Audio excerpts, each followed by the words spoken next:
తెలుగు సంబరాల తీయదనం అలనాటి రుచుల సరికొత్త రూపం పరంపర స్వీట్స్. వారిద్దరు స్నేహితులు కలిసే చదువుకున్నారు. సాఫ్ట్వేర్ ఇంజనీర్లుగా స్థిరపడ్డారు. ఒకే అపార్ట్మెంట్లో వేర్వేరు ఫ్లాట్లలో కుటుంబ సభ్యులతో నివసిస్తూ నిత్యం కలిసిమెలిసి తిరిగేవారు. ఎక్కడికి వెళ్లినా కలిసే వెళ్లేవారు. వారి స్నేహాన్ని చూసి విధికే కన్ను కుట్టిందేమో జంటగా మృత్యు బలి తీసుకుంది. దుండిగల్ పోలీస్ స్టేషన్ పరిధిలో జరిగిన రోడ్డు ప్రమాదంలో ఇద్దరు స్నేహితులు దుర్మరణం చెందారు.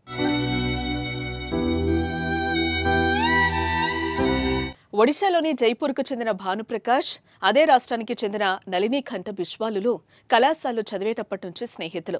ఉద్యోగం వచ్చాక పెళ్లిళ్లు చేసుకుని రాజేంద్రనగర్కు మంచిరేవుల్లోని యునైటెడ్ అమిగో ఎవెన్యూ అపార్ట్మెంట్లోని వేర్వేరు ఫ్లాట్లలో కుటుంబ సభ్యులతో కలిసి నివాసం ఉంటున్నారు. శనివారం రాత్రి 8 గంటలకు స్నేహితులిద్దరూ కారులో అపార్ట్మెంట్ నుంచి బయటకు వెళ్లారు. తిరిగి ఆదివారం తెల్లవారుజామున మేడ్చల్ నుంచి పటాన్చెరు మీదుగా ఔటర్ రింగ్ రోడ్డుపై ఇళ్లకు బయలుదేరారు.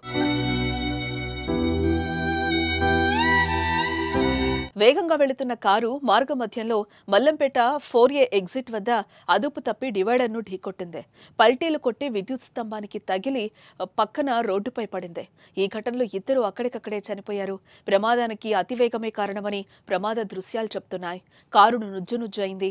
కారులో చిక్కుకున్న మృతదేహాలను బయటకు తీసేందుకు పోలీసులు గంటసేపు శ్రమించాల్సిన పరిస్థితి. ఇక భానుప్రకాష్ బిస్వాల్ మరణంతో వారి కుటుంబాలు తీవ్ర శోకంలో మునిగిపోయాయి. వారంతా కన్నీరు మున్నీరవుతున్నారు. ఎంతో స్నేహంగా ఉండే వారిద్దరూ తిరిగి రాని లోకాలకు చేరుకోవడం తోటి స్నేహితులను కూడా కన్నీరు పెట్టిస్తోంది. అతివేగం, నిర్లక్ష్యం, నిద్రమత్తు, మద్యం మత్తు కారణంగానే రోడ్డు ప్రమాదాలు అధికంగా జరుగుతున్నాయి. ఎక్కువగా జాతీయ రహదారులు, ఓఆర్ఆర్ సహా చాలా రోడ్లు రక్తం మూడుతున్నాయి.